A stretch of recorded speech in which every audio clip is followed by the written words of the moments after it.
Hi, I'm Janet Ingle, the 5-Minute Reedmaker.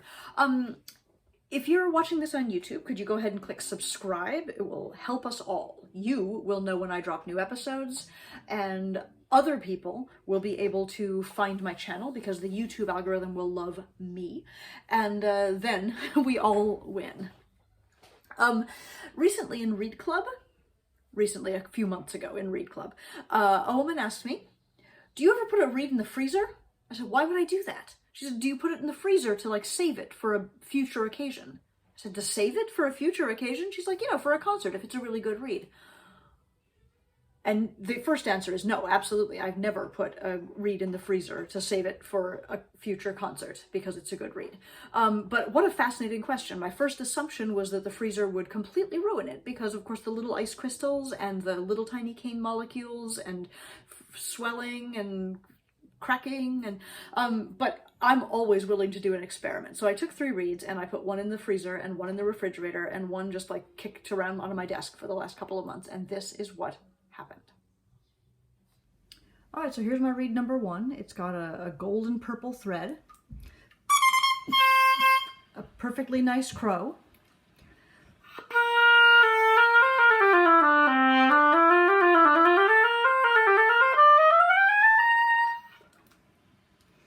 plays nicely. Here's my reed number 2. It's a sort of a pale variegated pink. It's got a perfectly nice crow, a little bit more overlapped on the sides than number 1.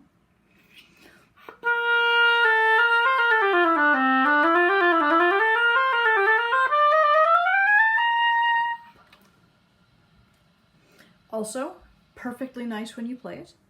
Here's my reed number 3. It is turquoise. It's got a little chip in the corner. It seems to crow just a little bit higher than the others.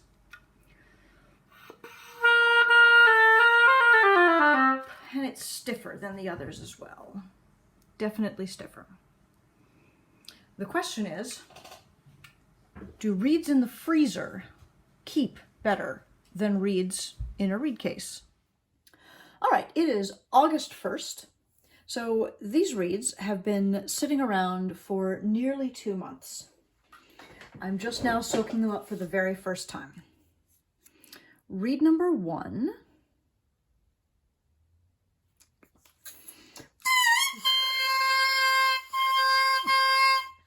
feels unquestionably heavy.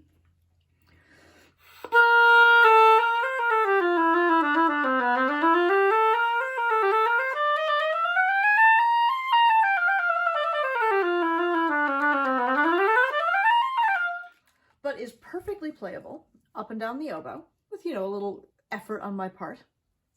Reed 2, which has been sitting in the refrigerator. This guy was in the freezer for the last 2 months.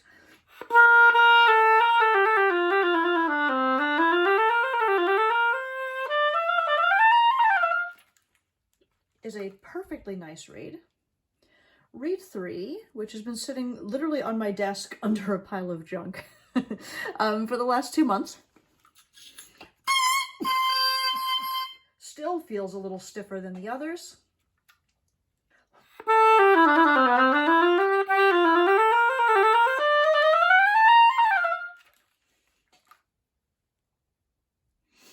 Still feels a little bit stiffer than the others.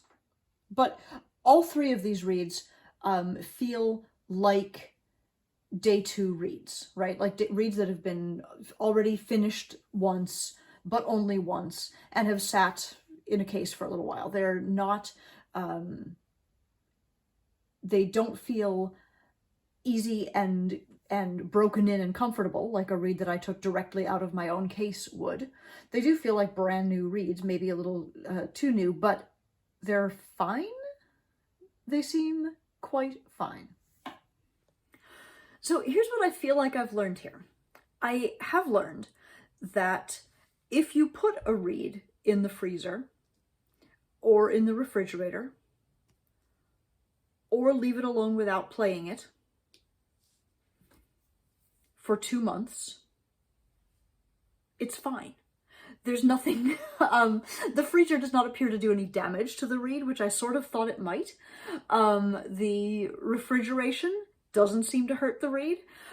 Sitting around in a case on my desk seems to not be problematic at all for these reeds.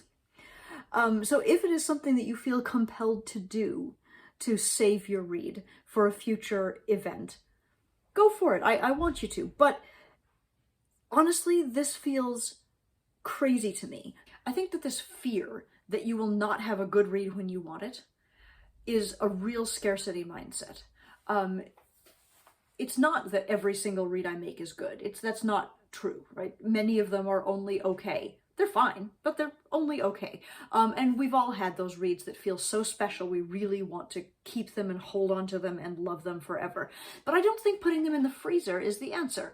Why not play on your good reed, enjoy your good reed, use the good reed for just a normal everyday concert or even a rehearsal or even a practice session. And meanwhile, keep working to make more reeds and fill your case with reeds. If you've got enough reeds flowing through your case, you will have something that works when you need it. And if that is not a place that you are at right now, if you don't feel that reed abundance, if you don't feel comfortable that given an hour you can come up with another new good reed out of the reeds that are proceeding through their process in your case, you know, I can help you. I've got a weekly read club that meets currently on Monday nights, just to have a little bit of reed making support. And I've got a new course that is starting on August 17th called Zero to Reedmaker. If you don't feel like you even have your act together enough to show up and scrape and ask smart questions, which is more or less what Read Club is, maybe you just want to start from the beginning and have us walk through the whole process of winding and constructing and finishing reeds from start to finish, so that you have a non-stressful way to just bring reeds up through the process so that when you need it, you have a good reed. This has been a 5-minute Reedmaker lesson. I'm Janet Ingle. You can find me at janetingle.com, which is also where you could order Reeds or Cane, or you could sign up for my Zero to Reedmaker course or for Read Club. You could email me from there to let me know if you have questions that a future 5-minute Reedmaker video could answer for you. I would like to thank you so much for watching. Have a great day.